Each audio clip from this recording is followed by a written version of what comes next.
Alright, hello and welcome to another video about the history generator. This one's going to be a very in-depth video about just the battle system of the history simulator. So I'm going to put links in the description for like different time codes and such so you can jump to whatever part you want to hear about because I anticipate this being a rather long video.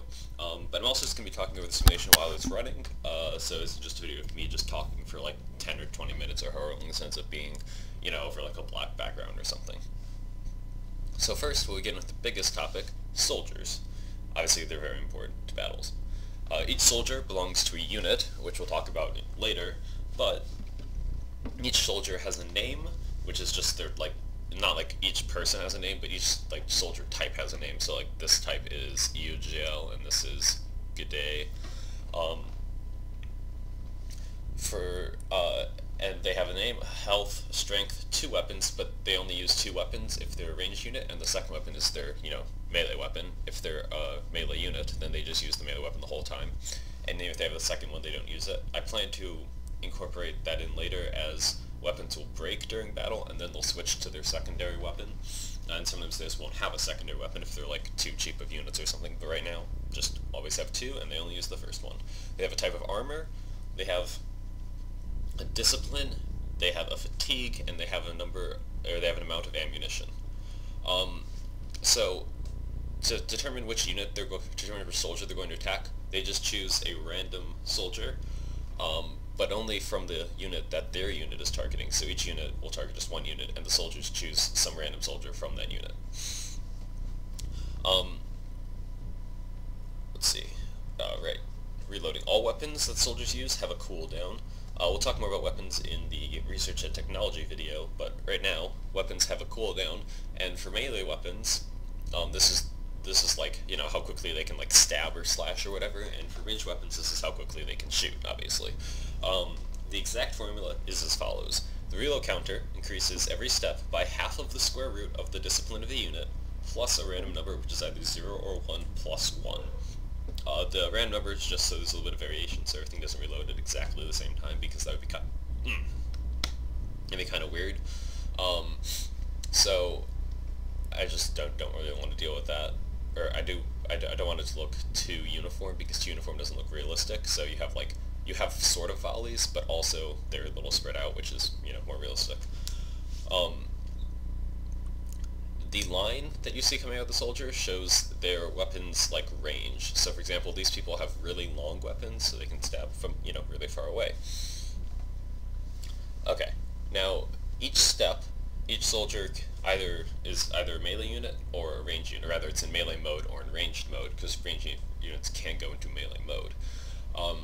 If they're in melee mode, then if they're in range, they'll attack. If they're not, they'll move closer. That's the same for ranged, actually. When a soldier attacks with the melee weapon, there's several factors that go into it, however. There's their fatigue, the weapon they're using, the material of the weapon, which is currently just the best material available to the Empire. It's not really kept track of very well, and their strength. If they're defending, then it also includes the armor that they're using and the material of that armor. The fatigue loss is just a number from 0 to half of the fatigue. It's a random number. You can see the section on weapons and armor for the corresponding numbers or to see the video on section on weapons and armor for the corresponding numbers for the weapon attack and the weapon defense and the armor defense and such. It'll be in the video about research/technology, as I said before. Finally, there's the base attack, which is the weapon's skill multiplier times a random number from 0 to the soldier's strength. The reason for 0 to the soldier's strength instead of 1 to the soldier's strength is that even the best soldiers will fail to attack or defend sometimes, and this keeps them from being too overpowered, like some unit with 20 strength just always defeating some unit with 1 strength. Shouldn't be always, but should be most of the time. So the result is just the sum of all of those factors minus the fatigue loss, and if the value is 0, then the actual result is a random number, which is either 0 or 1. It's not just 0. Or if it's less than 0, it's not just 0. If the attack value is greater than the defense value, then the defending soldier will lose 1 health, and if it's the same, then nothing happens. After each attack or defense, both soldiers have a 1 in their discipline chance to gain fatigue. So if you have a discipline of 20, for example, every attack you have a 1 in 20 chance to gain fatigue. Most units don't have an estimate of 20 though, so their fatigue increases much more quickly.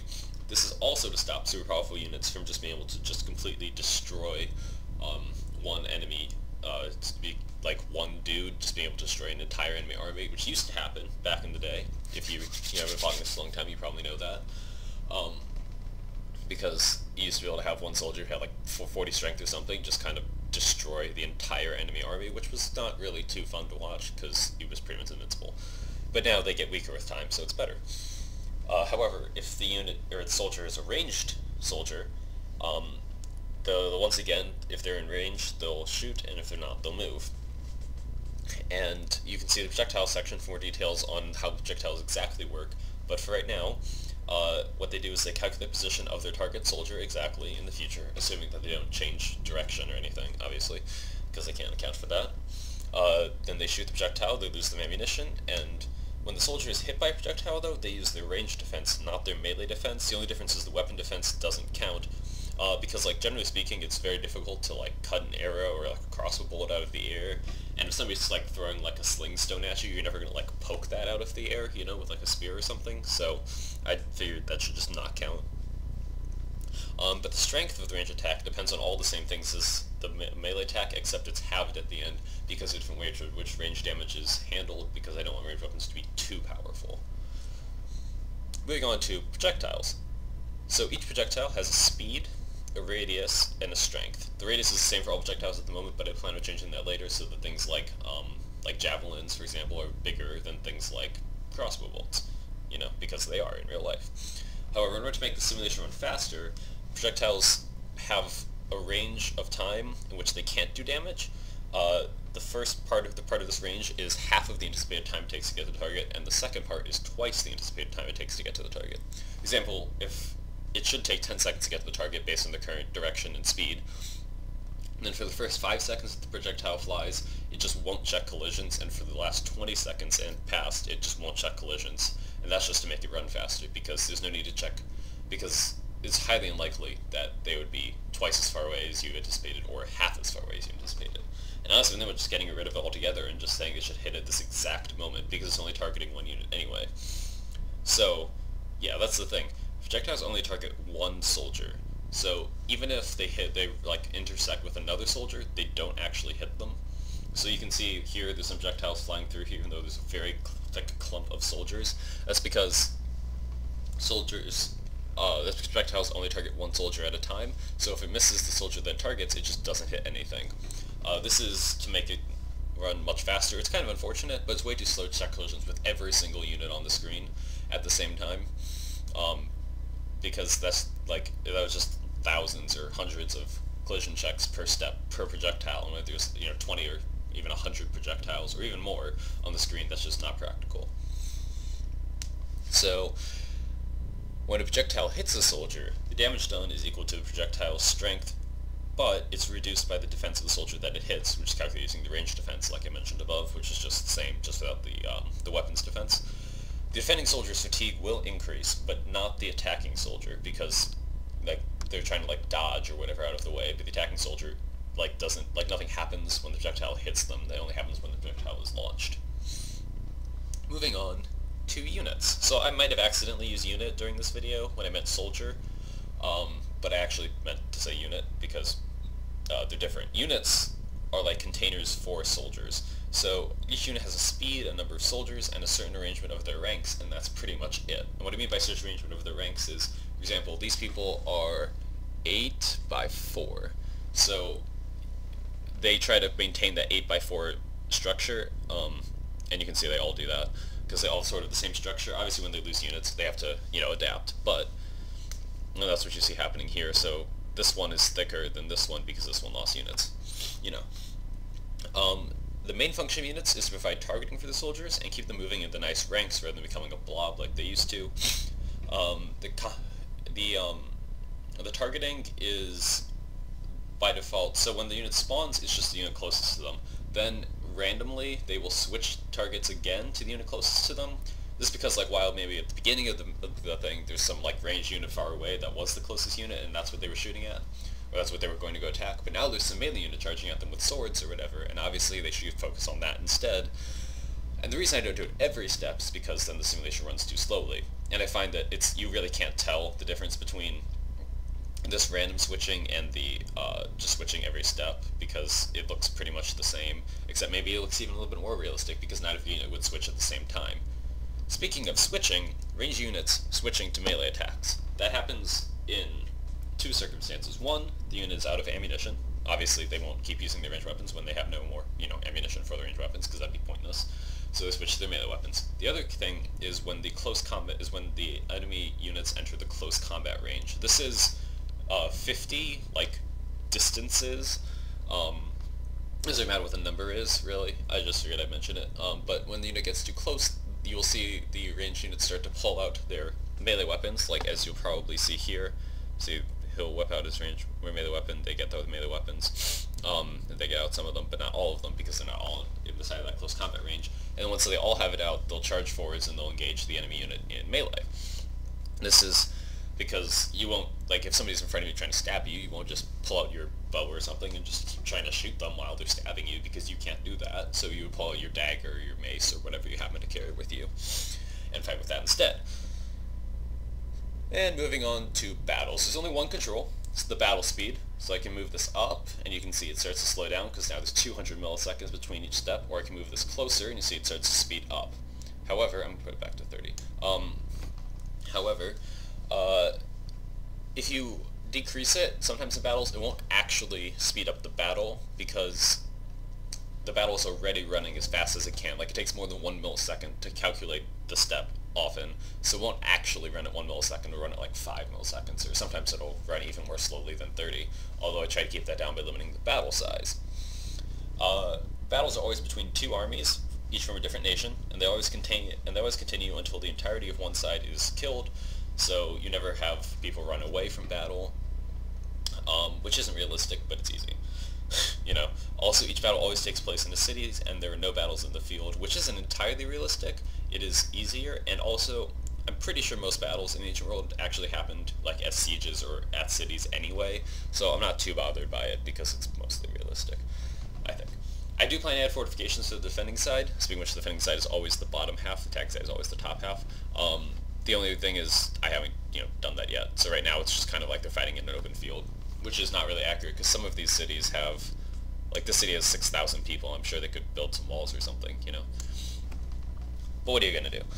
Well, I know what I'm going to do, I'm going to add fortifications. Anyway, now we're going through the battle phases. So for the setup of the battle, at the beginning of the battle, the units are randomly placed on their side, which is either the top half or the bottom half, depending on if they're attacking or defending, obviously, as I just said, of the field, which is, the screen, so field in quotes.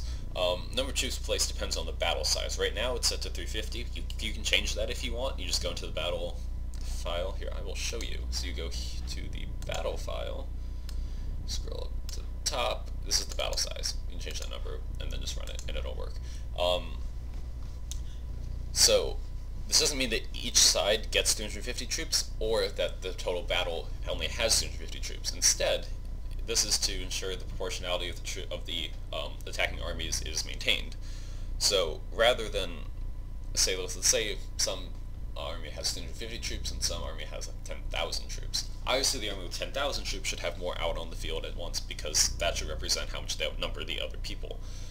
So the larger army just gets the 350 by default, and then the smaller army can only deploy 350 times the ratio of their troops. So for example, if they had 500 troops and their opponents had 1,000 troops, the people with 1,000 will be able to deploy 350 just fine. People with 500 will only be able to deploy 175, because that's half of 350, also known as 500 divided by 1,000 times 350. Also, soldiers are deployed from the lowest tier up, so the levies or the conscripts or the volunteers or the slaves or whatever the lowest tier, is for that particular nation. Those are deployed first, and then the better troops, which means that generally, even though each side might look like it's losing, this side only has 140, and that, this side 140, this side 299, they each have their elite troops in the back, which are really going to make the difference. Not to say that levy troops don't matter, they often win the battle by themselves, but a lot of the times it is decided by the elite troops rather than the levied troops. Now every step during the battle, the following things happen in order. So first the projectiles for each side are handled.